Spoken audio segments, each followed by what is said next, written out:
नमस्कार मित्रांनो, सुस्वागतम. 15 ऑगस्टच्या सर्वांना खूप खूप शुभेच्छा. आनंदी या मालिकेच्या आजच्या भागामध्ये अगदी मनपूर्वक मी तुमचं स्वागत करते. आजच्या भागामध्ये प्रांजल आता तेथे ह्या पृथ्वीला म्हणतो की अरे तू काय करतोस.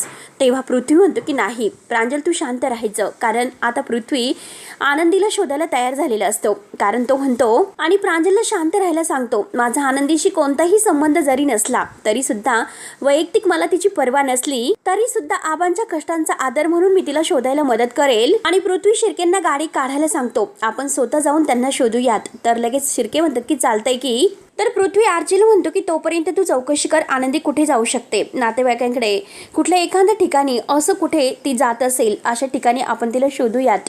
तू विचार करून ठेव कुठे गेलेली आहे आनंदी. तेव्हा आर्ची रडतच म्हणते की माझ्या दिदीला जर बरं वाटलं नाही, तर तिला जर कधी कोणाचा राग आला तर आमच्या शेजारी एक आता जुनं मंदिर आहे आणि कोणाशी न बोलता ती तिथे जाऊन बसते. तेव्हा लगेच आता पृथ्वी म्हणतो की शिर्के आपण लवकरात लवकर त्या मंदिरात जाऊया. तर शिर्के म्हणतात की ठीक आहे चला लवकरात लवकर. पृथ्वी आणि शिर्के आता घाईने निघून जातात आणि तेवढ्यात मात्र आरती तेथे येते. आरची देवाला हात जोडून असते. आनंदीला काही होऊ नको. आरती युगंधरच्या रूममधून धावतच येते. मिताली मात्र रागाने आता आरची आणि आरतीकडे पाहत आहे. तेव्हा आरची धावतच आरतीजवळ आल्यानंतर विचारते की आरतीताई काय झालं, मालक साहेब काय बोललेत. तेव्हा आरती रागानेच म्हणते की काही नाही, चल आपण शोधूयात. तेव्हा ते दोघी जायला निघतात आणि तेवढ्यात रडतच आरची म्हणते की आरतीताई एक काम कर, तू पिंट्याला फोन कर. आता पिंट्याला फोन करून विचार की आनंदी कुठे आहे, त्याच्याकडे गेली की काय. तेव्हा आरती म्हणते की ठीक आहे आणि लगेच ती पिंट्याला कॉल करते. तेव्हा पिंट्या मात्र इकडे चहाच्या टपरीवर चहाच घेत असतो आणि तेवढ्यात आरतीचा कॉल येतो. तेव्हा पिंट्या म्हणतो की काय झालं आरतीताई, अगं सकाळी सकाळी फोन केला. तर लगेच आरती म्हणते की पिंट्या अरे ऐक जरा, आनंदी तुझ्याकडे आहे का. तेव्हा पिंट्या म्हणतो की आनंदी माझ्याकडे, अगं नाही ग. आणि पिंट्या विचारतो की काय झालं, सगळं व्यवस्थित आहे ना वाड्यामध्ये. तेव्हा आरची रडतच म्हणते की पिंट्या काहीच नाही, इकडे वाड्यामध्ये काहीच ठीक नाही. आनंदी दीदी घर सोडून निघून गेली, ती वाड्यात इकडे तिकडे कुठेच सापडत नाही. तेव्हा आता पिंट्या म्हणतो की काय बोलतेस, आनंदी घर सोडून निघून गेली, पण अगं जाणार तरी कुठे ती. आणि तेवढ्यात मात्र आता पिंट्या जवळचे सगळे लोक धावतच जातात आरडाओरडा करत. आणि तेवढ्यात एक माणसाला पिंट्या अडवतो. पिंट्याचा फोन सुरूच असतो आणि त्या माणसाला विचारतो की काय झालं दादा, अहो सगळेजण तिकडे का धावतात. तेव्हा तो माणूस म्हणतो की अहो पुढे एक खूप मोठा ऍक्सिडेंट झाला, एका आंधळ्या पोरीला गाडीने उडवले. आणि तेवढ्यात मात्र आता आरती आणि आनंदी यांना आरची यांना खूप मोठा धक्का बसतो. पिंट्याला सुद्धा खूप मोठा धक्का बसलेला असतो. आंधळी म्हणल्यानंतर आता नक्कीच आनंदी असेल म्हणून सगळेजण आता पूर्णपणे शॉक होतात. पिंट्या सुद्धा खूपच शॉक झालेला असतो. तेव्हा आरची रडतच म्हणते की आरतीताई तो माणूस काय बोलला. आता आरती म्हणते की पिंट्या काय झालं तिकडे. आता ह्या छायाताई सुद्धा रडत असतात. आरती रडतच म्हणते की पिंट्या बघ ना, तू जाऊन बघतोस का ती आनंदी आहे किंवा नाही. आनंदी नसेल बहुतेक. तेव्हा छायाताईंना सुद्धा खूप धक्का बसतो. त्या सुद्धा आनंदीसाठी खूप रडत आहेत. आता पिंट्याला सुद्धा काही बोलता येत नसतं. तो फक्त म्हणतो एका मुलीचा ऍक्सिडेंट झालेला आहे, आंधळ्या मुलीचा, बघतो मी. आणि तेवढ्यात बापू आणि माई तेथे येतात आणि ते दोघींना म्हणतात की शांत राहा बरं दोघींनी सुद्धा. आणि आरती काय झालं ग, तू काय बडबडते नक्की. आता रडतच दोघेही म्हणतात की अरे बापू, एका आंधळ्या मुलीचा अपघात झाला. ते ऐकून आता बापू आणि माई यांच्या पायाखालची जमीन सरकते. दोघांनाही जबर धक्का बसलेला असतो. तेव्हा बापू म्हणतात की आरती शांत हो. आरची तू दोघी शांत व्हा बरं, ती बहुतेक आपली आनंदी नसेल, तू माझ्याकडे फोन दे. म्हणून बापू त्यांच्याकडे फोन घेतात आणि पिंट्याला म्हणतात की पिंट्या कोण आहे रे, आणि बघ रे हे पिंट्या, हे बघ इकडे लक्ष दे. तू आत्ताच्या आता तिकडे जा आणि तेथे आनंदी कोणी आहे का दुसरं बघ अगोदर. आणि तेथे पोहोचल्यानंतर मात्र त्या घटनास्थळी जाऊन आम्हाला व्हिडिओ कॉल कर. तेव्हा आता पिंट्या घाबरतच म्हणतो की हो बापू, कळवतो मी तुम्हाला, लगेच जातो. पिंट्या धावतच गेलेला असतो. तोपर्यंत माई आणि बापू आरती आणि आरचीला शांत करतात. त्यांना डायनिंग टेबलवरच्या त्या खुर्चीवर बसवतात अगदी हाताला धरून आणि शांत राहा असं म्हणतात. त्यांना आधार देतात की हे बघा आपल्या आनंदीला काही होणार नाही, देव आपल्या पाठीशी आहे, सगळं व्यवस्थित होईल. आणि तेवढ्यात पिंट्या तेथे येतो आणि पिंट्या बघत असतो. पिंट्या मात्र बघतो तर त्याला धक्काच बसतो आणि तो म्हणतो की आरतीताई हे बघ, अगं त्या आंधळ्या मुलीचा ऍक्सिडेंट झालेला आहे ना, तर तिला आता इथे बाजूला आणून ठेवलेला आहे. तेव्हा सगळ्या आता आरती आणि ह्या सगळेजणी रडत असतात. आरची तर खूप रडत आहे आणि आरती सुद्धा. तर आता पिंट्या करत म्हणतात की हे बघ पिंट्या, तू त्या बाईवर व्हिडिओ कॉल धर, नक्की ती बाई आहे तरी कोण आम्हाला दिसून दे. आणि तेवढ्यात पिंट्या मात्र अगदी दबकतच त्या बाई जवळ येतो. तेव्हा मात्र आता आरती, आरची, माई, बापू हे सगळेजण पाहत असतात. परंतु त्या बाईची साडी एकदम आनंदी सारखी आहे, पण तिच्या तोंडावर मात्र आता टॉवेल टाकलेला असतो, कापड. त्यामुळे तिचं तोंड काही व्यवस्थित दिसत नाही, परंतु तिचा सगळा पेहराव मात्र आनंदी सारखाच आहे. म्हणून आरती तर डोक्याला हात लावते आणि खूप रडते. आता आरची, माई आणि छायाताई इतक्या रडत असतात की त्यांना असं वाटतं की आनंदीच आहे, म्हणून त्यांना आता जबर धक्का बसलेला असतो. तेव्हा आता आरती दबकतच म्हणते की चेहरा दाखव. तेव्हा पिंट्या म्हणतो की पिंट्या उचकायला जातो, परंतु चेहरा पूर्णपणे रक्ताने माखलेला असतो. तो म्हणतो की इतका रक्ताने भरलेला आहे, जखमा झालेल्या आहेत आणि काही ओळखीचा म्हणजे ओळख होईल असं वाटतच नाही. तेव्हा आता आनंदीची ती साडीसुद्धा तीच असते. आणि आता नक्की काय असेल, नक्की आता हे सर्व काय घडलं असेल.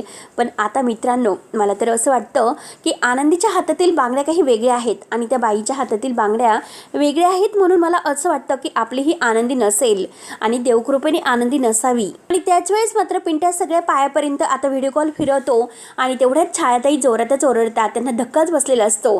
तर छायाताई म्हणतात की आरतीताई, अहो आनंदीताईंनी तर जाताने घरातून रात्री ही साडी नेसली होती, त्यांच्या अंगावर ही साडी होती. तेव्हा आता आरची जोरातच ओरडते की हे गाठोडं आपल्या दिदीचंच आहे आणि ही नक्कीच आपली. आणि तेवढ्यात पिंट्या ते गाठोडं उचकतो आणि त्या गाठोड्यामध्ये आता आनंदीचं आयडी असतं आणि त्यामध्ये आता ते आधार कार्ड बघून मात्र आता पिंट्या रडतच म्हणतो की अगं आरतीताई, हे तर आपल्या आनंदीचा आयडी आहे आणि ही तर आपली आनंदीच आहे. तेव्हा आता सगळ्यांना एक जबर धक्का बसतो आणि सगळेजण मात्र पूर्णपणे शॉक होतात. सगळेजण रडायला सुरुवात करतात. तेव्हा आता पिंट्या रडतच म्हणतो की आनंदी, अगं आनंदी उठ ना, आनंदी उठ. तेव्हा लगेच आता आनंदी काही उठायला तयार नसते, परंतु आता लगेच पिंट्या म्हणतो की अरे जा ना, कोणीतरी ॲम्ब्युलन्स बोलवा. आणि तेवढ्यात मात्र आता युगंधर येतो. तर माई म्हणतात की बघ ना रे युगंधर, आपल्या आनंदीला काय झालं, आनंदीचा ॲक्सिडेंट झाला. तर आता युगंधर पूर्णपणे ढासळला जातो. तो बघतो व्हिडिओ कॉलवर आणि त्याला तर धक्काच बसतो. आता काय करावं तेच काही, पूर्ण ढासळून गेलेला असतो तो, एकदम शॉक असा होतो. आणि आता मात्र माई म्हणते की अरे तू काहीतरी कर ना, आपल्या आनंदीला वाचव. तर आता युगंधर रडतच म्हणतो की पिंट्या, अरे तिला झोपडीत का ठेवलं, हॉस्पिटलला घेऊन जा ना. तेवढ्यात पिंट्या म्हणतो की अहो साहेब, इथे कोणाकडे गाडी नाहीच, परंतु आता रस्ता इतका अवघड आहे की आता इकडे गाडी येणं सुद्धा शक्य नाही. आणि तेवढ्यात आता युगंधर लगेच डॉक्टरांना फोन करतो आणि लगेच तिकडे पोहोचायला सांगतो. पिंट्या तिथे लोकेशन टाक आणि डॉक्टरांना म्हणतो की बघा आनंदीची अवस्था कशी झालेली आहे, लवकरात लवकर तिकडे तुम्ही पोहोचा. आणि पिंट्या आता लगेच म्हणतो की मी लोकेशन टाकतो. किंवा डॉक्टर म्हणतात की मालक साहेब, मी नाही येऊ शकत, कारण मी आता सध्या शहरात नाही आणि आता मला असं वाटतं की आनंदीची अवस्था खूप क्रिटिकल आहे, मला नाही वाटत की नक्की शक्य होईल. आणि ब्लड सुद्धा खूप वाया गेलेलं दिसतं, तिथे जाऊन उपचार करणं खूप कठीण आहे. तेव्हा आरती आणि आरची खूप रडत असतात, इतक्या रडत असतात. आणि तुम्ही ताबडतोब आता ॲम्ब्युलन्सला फोन करा आणि ताबडतोब तिला हॉस्पिटलला शिफ्ट करा. तेवढ्यात आता युगंधर मात्र घाईने डॉक्टरांचा फोन ठेवतो आणि सुहासनगरमध्ये घाईने आत्ताच्या आत्ता लवकरात लवकर ॲम्ब्युलन्स घेऊन पोहोचायचं आहे. आणि चला आपण लगेच जाऊयात म्हणून युगंधर, आरची आणि आरती हे सगळेजण लगेच धावतच निघून जातात. सगळ्यांना एक प्रकारचा खूप धक्का बसलेला आहे मित्रांनो. तर धनश्री मात्र आता कान देऊन हे सर्व ऐकत असते आणि पाहत असते आणि म्हणते की नक्की काय झालं असेल, म्हणजे त्या आनंदीचा ॲक्सिडेंट झाला तर. आणि ही तर खूपच ग्रेट न्यूज आहे, मला तर यांना सांगायलाच पाहिजे. म्हणून आता ह्या धनश्रीला खूपच आनंद होतो. त्यानंतर आता इकडे विद्याधर आतमध्ये शलाकाला म्हणतो की अगं ही तर फक्त सुरुवात आहे, आता यापुढे बघत राहा की मी त्या युगंधरचा मास्क कसा उतरवतो. अख्ख्या कोल्हापूरमध्ये तोंड दाखवण्याच्या सुद्धा लायकीचा तो राहणार नाही. आणि तेवढ्यात धनी येते. धनी म्हणते की अहो ऐका ना. तर विद्याधर म्हणतो की काय ग धनी, काय झालं, काय प्रॉब्लेम झाला. धनी म्हणते की अहो खूप मोठा प्रॉब्लेम झालेला आहे. विद्याधर म्हणतो ना, तू आली तेव्हाच मला कळालं होतं, नक्कीच काहीतरी मोठा प्रॉब्लेम असेल, अगं सांग ना लवकर. तेव्हा आता ही धनश्री म्हणते की अहो ती आनंदी सापडलेली आहे. असं जेव्हा धनश्री म्हणते तेव्हा आता विद्याधरला आणि शलाकाला धक्काच बसतो. शलाका म्हणते की काय बोलतेस. तर धनश्री म्हणते की हो, आणि तिचा खूप मोठा ॲक्सिडेंट झालेला आहे आणि तिला खूप लागलेला आहे. ती कुठल्या तरी झोपडीत आहे, अगदी मरणाच्या दारात, रक्ताच्या थारोळ्यात ती सापडलेली आहे. सुंदर भाऊजी आणि आता ते तिच्या बहिणी तिला शोधायला गेल्यात. तेव्हा आता शलाका विचारते की परंतु ती आता आहे तरी कुठे. तेव्हा धनश्री म्हणते की ती ना त्या सुहासनगरच्या कुठे बॉर्डरवर आहे. आणि तेव्हा मात्र आता शलाकाला लगेच आपल्या माणसाला फोन करते आणि म्हणते की मी तुला जे काही सांगत आहे ते ऐकून घे. ती आनंदी कुठे जखमी अवस्थेमध्ये सुहासनगरच्या बॉर्डरवरती आहे. आत्ताच्या आत्ता तू तिकडे पोहोच आणि तिच्या एक एक मिनिटाची खबर मला आली पाहिजे, कळतं का? आणि ठेव फोन असं म्हणून ती फोन कट करते. तर विद्याधर म्हणतो की ए शलाका, ती आनंदी मरत आहे तर मरून दे ना, तुला कशाला तिचे अपडेट वगैरे हवे आहेस? तेव्हा लगेच आता ही शलाका म्हणते की अरे हे बघ, आता दुश्मन असो किंवा कोणी असो, बिझनेसमन, आता समोरचा जो काही आहे तर त्याच्या बारीक गोष्टीवर आपल्याला लक्ष ठेवावं लागतं. समोरचा जितका लाचार असतो ना तर तितकाच आपला फायदा जास्त होत असतो आणि अशा परिस्थितीत जी गोष्ट आपल्याला फायदा करून जाईल तर ती सांगता येत नाही. तर विद्याधर आता हे सर्व ऐकतो आणि डोक्याला हात लावत म्हणतो की वा वा शलाका, तुला तर डोकं आहे. तेव्हा शलाका तर तोऱ्यातच हसत असते. त्यानंतर आता युगंधर, आरती, आर्ची गाडीतून येत असतात. तर आता युगंधर ड्रायव्हरला म्हणतो की चल लवकरात लवकर चल, आर्ची रडत आहे. तो आरतीला म्हणतो की आरती एक कर, ते पिंट्याला फोन लावून बघ ॲम्ब्युलन्स हॉस्पिटलला पोहोचलेली आहे का? तेव्हा आता पिंट्याला विचारते की पिंट्या, अरे ॲम्ब्युलन्स पोहोचली का त्या ठिकाणी? रडतच विचारते की तर आता पिंट्या म्हणतो की ताई अगं नाही ना, अजून ॲम्ब्युलन्सचा काही पत्ता वगैरे नाही. तेव्हा आता लगेच आरती म्हणते की असं कसं? तर युगंधर विचारतो की अजूनपर्यंत ॲम्ब्युलन्स नाही पोहोचली का आणि असं कसं शक्य आहे? म्हणून युगंधर पुन्हा आता ॲम्ब्युलन्सला फोन करतो आणि कुठे आहे तू? अरे कुठे आहे ॲम्ब्युलन्स? अरे त्या पोरीचा अगदी जीव म्हणजे पूर्णपणे आता म्हणजे टांगणीला लागलेलं आहे आणि तुमचं काय सुरू आहे? तुम्ही का उशीर करतात? शिर्के म्हणतात की मालक साहेब, अहो आमच्या गाडीचं इंजनच चालू होत नाही, गाडीचं इंजनच बंद पडलं आणि गाडी जागीच उभी आहे, काय करावा? तेव्हा युगंधर मात्र खूप पेटून उठतो. तो म्हणतो की एक काम तुमच्याकडून धड नीट होत नाही. तर शिर्के म्हणतात की हे बघा मालक साहेब, तुम्ही काही काळजी करू नका, आम्ही दुसऱ्या ॲम्ब्युलन्सला फोन केलेला आहे, ती निघालेलीच आहे आणि त्याला पोहोचण्यासाठी किती वेळ लागेल असं युगंधर विचारतो. तेव्हा शिर्के म्हणतात की कमीत कमी तासभर लागेल. तेव्हा 1 तास म्हणल्यानंतर आता आरतीला धक्काच बसतो आणि पिंट्या इकडे आता आरतीला म्हणतो की आरतीताई काही कर, परंतु लवकरात लवकर ॲम्ब्युलन्स तिकडे पाठव, कारण आता तिच्या डोक्यातून खूप रक्त व्हायला जात आहे, लवकरात लवकर तिला इकडे घेऊन ये. तेव्हा आरती म्हणते की हो हो पिंट्या थांब, लवकरात लवकर ॲम्ब्युलन्स येईल. आणि आता आरती लगेच मालक साहेबांना म्हणते की मालक साहेब काहीतरी करा प्लीज, लवकरात लवकर. तर युगंधर लगेच डॉक्टरांना फोन करतो आणि म्हणतो की डॉक्टर ॲम्ब्युलन्स नाही लवकरात लवकर पोहोचू शकत आणि तेथे आनंदीच्या डोक्यातून सतत रक्त वाहत आहे, खूपच रक्त वाया गेलेलं आहे, मग काय करू असं कळेनासं झालेलं आहे. तर डॉक्टरांना हे ऐकून धक्का बसतो. डॉक्टर म्हणतात की अरे देवा, ओ माय गॉड, म्हणजे जर असं सतत रक्त म्हणजे खूपच वाया गेलं तर मात्र तिचा जीव धोक्यात येऊ शकतो, तिच्या जीवाला खूप मोठा धोका होऊ शकतो. तेव्हा आता युगंधर म्हणतो की डॉक्टर मी तुम्हाला विनंती करतो प्लीज काहीतरी करा आणि मला मार्ग सांगा, लवकरात लवकर काहीतरी करा. डॉक्टर आता जेव्हा युगंधर म्हणतो की डॉक्टर काहीतरी उपाय सांगा आणि आमच्या आनंदीचं रक्त व्हायला जायला नको, नक्की काहीतरी सांगा नाही तर आनंदीचा जीव धोक्यात येईल. तेव्हा डॉक्टर म्हणतात की तुम्ही आता हायवेवरून जात असताल तर तिकडे एक मेडिकल स्टोअर आहे, तर त्यामधून आता मी तुम्हाला लोकेशन पाठवतो, तुम्ही त्या लोकेशनवर जा, ते मेडिकलमधून हेमोस्टिक पट्टी आहे तर ती बांधा, त्यामुळे तीच पट्टी आनंदीचा जीव वाचू शकते. तेव्हा युगंधर म्हणतो की वाटेतच ते दुकान आम्हाला लागणार आहे, आम्ही वाटेतच आता त्या दुकानातून ती पट्टी घेतो. तेव्हा आता युगंधर फोन ठेवतो. तर आरती विचारते की मालक साहेब काय झालं? युगंधर म्हणतो की हे बघ अगं आरती शांत राहा, आनंदीला काही होणार नाही, काही होणार नाही, मी तुला शब्द दिला ना, काही होणार नाही, तू अजिबात रडू नकोस. आर्ची आणि आरती खूप रडत आहेत. तेवढे तिकडे शलाकाचा माणूस येते, त्या घटनास्थळी येऊन पोहोचलेला असतो. शलाका त्याला विचारते की काय खबर आहे? तेव्हा तो माणूस सांगतो की आनंदीच्या डोक्यातून खूप रक्त वाहत आहे आणि आता ॲम्ब्युलन्स येण्यासाठी तर खूपच वेळ लागत आहे आणि असंच जर रक्त वाहत राहिलं तर आनंदीचा जीव धोक्यात येऊ शकतो, त्यामुळे आता आनंदीची अवस्था खूप क्रिटिकल आहे. शलाकाला हे ऐकून आनंद होतो, परंतु आता तो माणूस पुढे म्हणतो की डॉक्टरांनी सांगितलं की मेडिकलमधून कोणती तरी एक पट्टी मिळणार आहे आणि ती पट्टी घेऊन यायला सांगितली आणि त्या पट्टीमुळे मात्र आनंदीचं रक्त थांबू शकतो आणि तिचा जीव वाचू शकतो. आणि तेवढ्याच शलाका हे ऐकून आता त्या माणसाला म्हणते की तू एक काम कर. तेव्हा शलाका काय करायचं आहे त्याला सविस्तर समजावते आणि आता कळतं का मी तुला काय म्हणते? तेव्हा तो माणूस म्हणतो की ठीक आहे मॅडम, माझ्या सगळं काही लक्षात आलं आणि तो माणूस फोन ठेवून लगेच धावत जातो. तेव्हा विद्याधर तेथेच असतो आणि शलाकाचं हे सर्व बोलणं ऐकून तो शलाकाला म्हणतो की शलाका खरंच काय डोकं आहे ग तुला, काय डोक्याचा वापर करते? आता बघूयात की आता त्या आनंदीच्या बहिणी आणि युगंधर आनंदीला कसं वाचू शकतात. आता मात्र चांगलीच मजा येणार आहे. तर शलाका म्हणते की हो विद्याधर, अरे खेळ तर आता कुठे सुरू झालेला आहे, तर आता तू बघशीलच शलाकाचा धमाका काय होतो. विद्याधर खुश होत असतो आणि शलाकावर खूपच खुश होतो. त्यानंतर आता इकडे पृथ्वी आनंदीला शोधायला गाडीतून जात असतो आणि तेवढ्यात माई पृथ्वीला फोन करतात आणि म्हणतात की पृथ्वी. तर आता पृथ्वी फोन घेतो, हेडफोन आपल्या कानाला लावतो आणि बोला ना माई असं म्हणतो. तेव्हा माई म्हणते की अरे पृथ्वी आणि सांगणार तोच लगेच तेथे प्रांजल येतो. प्रांजल माईंच्या हातातील फोन हिसकावून घेऊन आता पृथ्वीला म्हणतो की पृथ्वी, अरे मी प्रांजल बोलतोय, आता मात्र तू आनंदीचा शोध घेणं बंद कर, कारण आनंदी सापडलेली आहे. ते ऐकून मात्र आता माई आणि बापूंना खूपच राग येतो. माई आणि बापू म्हणतात की अरे हा असं का करतो, आणि ती आनंदी सापडलेली आहे असं जेव्हा म्हणतो तेव्हा लगेच आता पृथ्वी असं म्हटल्यानंतर आता पृथ्वी म्हणतो की काय बोलतोस, आनंदी सापडली आणि कुठे आहे.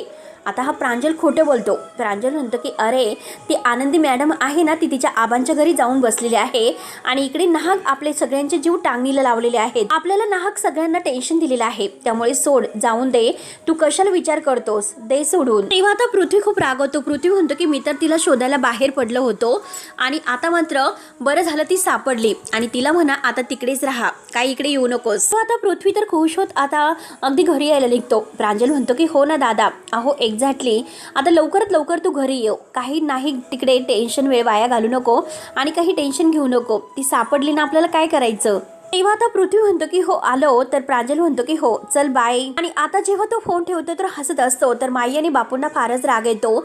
बापू म्हणतात की काय रे प्रांजल, का तू असं केलंस, काय गरज होती तुला खोटं बोलण्याची, अरे ती आनंदी तिकडे मरणाच्या दारात आहे आणि तू का खोटं बोललास. आणि तेवढ्यात तेथे शिल्पा येते आणि शिल्पा म्हणते की त्याला हे सर्व करण्यासाठी मी सांगितलं. तर बापू म्हणतात की शिल्पा तू, आणि तेवढ्यात शिल्पा तोऱ्यातच बाहेर येते. शिल्पा म्हणते की कारण मला पृथ्वीला हे कळून द्यायचं नाही की आनंदीचा ऍक्सिडेंट झालेला आहे, यासाठी आम्ही हे सर्व नाटक केलं. बापू म्हणतात की तुला कुठून समजलं. तर लगेच आता शिल्पा म्हणते की मला धनश्रीकडून मिनिटाच्या बातम्या मिळतात. त्यावरती माई म्हणतात की अगं तू तर त्याची आत्या आहे आणि तू त्याच्याशी असं खोटं कसं बोलू शकते.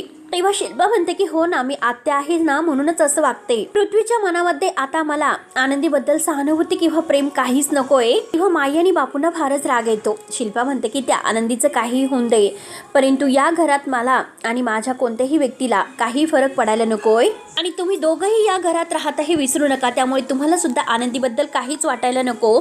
तेव्हा माई आणि बापूंना फारच राग येतो. ते म्हणतात की अगं शिल्पा काय बोलतेस. माई सुद्धा म्हणतात की अगं शिल्पा काय बोलतेस. आता दोघांनाही इतका राग आलेला असतो, दोघेही अगदी रागानेच पाहत असतात. तेव्हा मात्र आता माई देवाला हात जोडतात आणि म्हणतात की या घरातील माणसं इतकी निर्दयी कशी होऊ शकतात, आणि देवा तूच आता काहीतरी कर, बिचारे आनंदीचा जीव वाचव, अरे तूच तिचा पाठीराखा आहे, तूच काहीतरी कर, माझ्या लेकीला वाचव. म्हणून माई रडतच आता देवाची प्रार्थना करत आहे. तेवढ्यात मात्र इकडे पिंट्या आता आरतीला व्हिडिओ कॉल करतो आणि विचारतो की अगं आरती ताई अजून किती वेळ आहे. त्यावरती आरती म्हणते की अरे आता काही वेळ नाही, आम्ही पोहोचतच आहोत. परंतु आता आनंदीच्या डोक्याला पट्टी बांधण्यासाठी आरची आणि आता मालक साहेब गेलेले आहेत पट्टी आणण्यासाठी, आणि तेवढ्यात आम्ही लगेच पट्टी घेऊन पोहोचतो, त्यामुळे आनंदीला काही होणार नाही. आणि तेवढ्यात आरची तेथे धावतच येते आणि आरची रडतच म्हणते की अगं आनंदीताई बघ, त्या मेडिकलमध्ये पट्टी सुद्धा नाही. हे ऐकल्यानंतर आनंदीला खूप मोठा धक्का बसतो. तेव्हा आरती म्हणते की अरे असं कसं, आता डॉक्टर तर म्हणाले की ते मेडिकलमध्ये पट्ट्या वगैरे आहेत म्हणून. तेव्हा युगंधर म्हणतो की काही कळेना, आत्ताच्या आत्ता कोणीतरी त्या सगळ्या पट्ट्या घेऊन गेलं. तेव्हा आता हा सगळा काही शलाकाचा डाव असतो. तिचा माणूस सगळ्या पट्ट्या विकत घेऊन तेथून निघून जातो आणि हे सर्व का कोणी केलं हे काहीच कळेनासं झालेलं आहे. आणि तेवढ्यात मात्र आता हा विद्याधर तेथे येतो आणि म्हणतो की तो स्टॉक आहे तो सगळा आम्ही विकत घेतलेला आहे. तर आणि विद्याधर आणि शलाका आता तोरेतच मात्र युगंधरच्या समोर येऊन उभे राहतात. युगंधर रागाने त्यांच्याकडे पाहत असतो आणि हे दोघं आता युगंधरकडे तोरेतच पाहत असतात आणि त्या पट्ट्यांचा सगळा काही बॉक्स मात्र आता त्यांनी त्यांच्या हातात घेतलेला असतो. युगंधर आता त्या बॉक्सकडे बघत असतो तेव्हा त्याच्या सगळं काही लक्षात येतं. आणि विद्याधर तोरेत म्हणतो की दादा अरे ह्या पट्ट्यांचा सगळा साठा आहे तर तो आम्ही विकत घेतलेला आहे. आणि विद्याधर आता त्यातून एक बॉक्स बाहेर काढतो आणि म्हणतो की हीच आहे ना ती पट्टी की जी तुमच्या आनंदीसाठी संजीवनीचे काम करणार आहे, तर आनंदीचा जीव वाचवणार आहे. तेव्हा शलाका आता हसत असते. युगंधर मात्र पाहत असतो.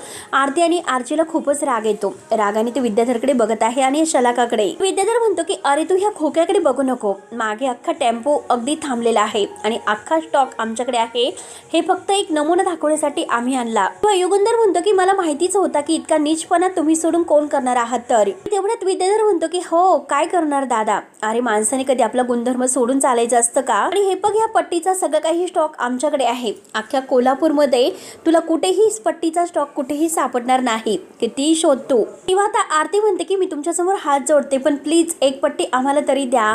तेव्हा आता लगेच आरती विनवण्या करायला सुरुवात करते. परंतु विद्याधर तिच्याकडे बघतो तर ही शलाका म्हणते की चालतंय की तुम्ही ह्या पट्ट्या घेऊन जा, पण ह्या पट्ट्या फुकट नाही मिळणार, त्या बदल्यात तुम्हाला आमचं एक काम करावं लागेल. तेव्हा युगंधर म्हणतो की बोल, तुला किती पैसे पाहिजेत, आम्ही द्यायला तयार आहोत, दे ती पट्टी. तेवढ्यात मात्र शलाका म्हणते की भाऊजी, अहो तुमच्या पैशात आम्हाला इंटरेस्ट नाही, पण एका एनओसीवर तुमची सही हवी आहे. आणि परत म्हणते की अरे अरे अरे तुम्ही सही कशी करणार, तुम्हाला सही तर येत नाही, तुम्हाला अंगठा येतो, आणि हरकत नाही, ह्या एनओसीवर फक्त आणि फक्त तुम्ही तुमचा अंगठा टेकवा.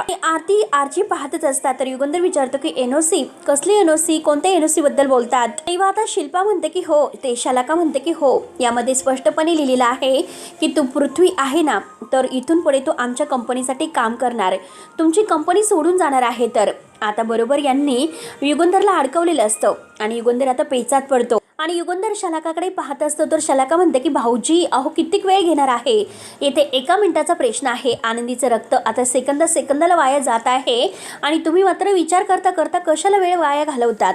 अहो 1 मिनिटाचा प्रश्न आहे, फक्त अंगठा द्या आणि लगेच ही पट्टी घेऊन जा. पृथ्वीला मात्र तुम्ही तुमच्या कंपनीतून आणि तुमच्या आयुष्यातून जाऊन द्यायचं आणि ही संजीवनी वापरून आनंदीचा जीव वाचवायचा की आम्हाला नकार देऊन आनंदीला डोळे देखत मरताना पाहायचं. काय करायचं ठरवा आता तुम्ही, तुमच्या पुढे आता हे प्रश्न आहे आणि बोला लवकरात लवकर तुमचा निर्णय काय आहे. तेव्हा आरती आणि आरची खूप रडत आहे. तर युगंधर शलाकाकडे बघत आहे.